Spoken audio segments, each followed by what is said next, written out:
It's where money works for you. Today we're looking at very simple question, not really about investing directly into the stock market or crypto space, but I just want to let you know that investing about you. Most of us don't realize, but sometimes we have to make the important decisions. How do we cover certain expenses that arise, emergency expenses? Well, you've got to decide on how much to save. Most of us don't decide on how much to save. And the reality is that we're stuck in a situation where we don't know what to do when these emergencies arise. Well, how much will you need for an extreme catastrophic event?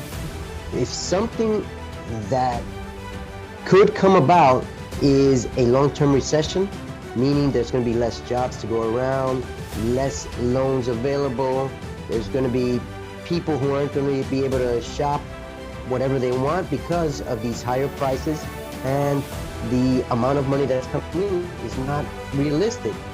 Now, on top of that, can you imagine that all of a sudden there isn't much food to go around? Well, how are you prepared for that? Are you able to store up certain foods? Are you stocked up? Are you investing in your family and yourself?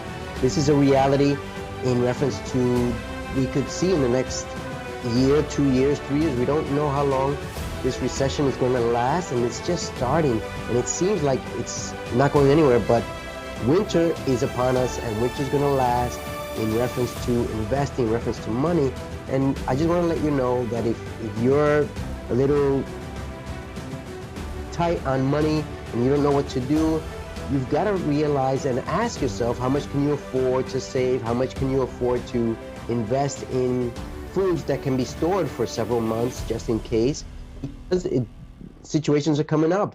And this is part of investing, especially investing in yourself and your family. It's wise to have a small amount of physical cash at home for the truest of emergencies, because you don't know what's going to happen. And the reality is most people don't have it. And do you have to have $1 million? No, save $2,000, $1,500, $3,000. Somewhere in that range is a start, because most people don't even have $1,000 saved.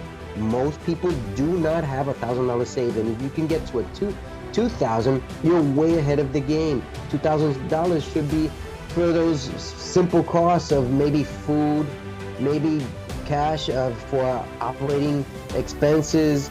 You know, in case of a shutdown, an emergency, or a catastrophe, you don't know what could happen, but it's better to be some type of preparedness than having no preparedness. There's no exact figure on how much we need, how much we have to figure it out, but can you imagine not being able to pay your house expenses or your rent or gas or food? What do? I mean, you're going to cut down on certain things, and the suggestions that I'm giving you are not far from the truth. Having an emergency fund is very, very important. The cost of covering necessities is highly important. I mean, you just figure that if you wanted water, if you wanted 10 gallons of water, you could probably get a gallon of water at $1, but what happens if it goes up to $3 a gallon? Then now you're stuck for 10 gallons, now you need $30. What happens if gas goes up and you need, instead of at $4 a gallon where you need 20, it would be 80. But what happens if it goes up to $8? Now you need $160. Well, there are also in some cases, some people need portable generators, especially those who live in states where their electricity is above ground, where when catastrophe hits, like a storm or bad weather, all of a sudden their electric bill goes up through the roof, and you might need some portable solar generator, a battery-powered lights, emergency solar hand-cranked radio. I have one at home because you never know when it's coming, and those are cheap right now. It's best to get ahead. I mean, getting batteries, first aid supply, non-perishable food, medications, the spare clothing is a good way to go, and you might have to spend $300 or $400 on this, or you might just be ready and not have to do any of this. A national emergency can occur at any moment in time. We don't know when. It has happened in the past, and I've been around where I've had to last for 2 or 3 days without gasoline, and I've had to transport myself on a regular basis. So just be aware of this, that this can happen. This is CeoTrades. There's a lot of information that we should be aware of.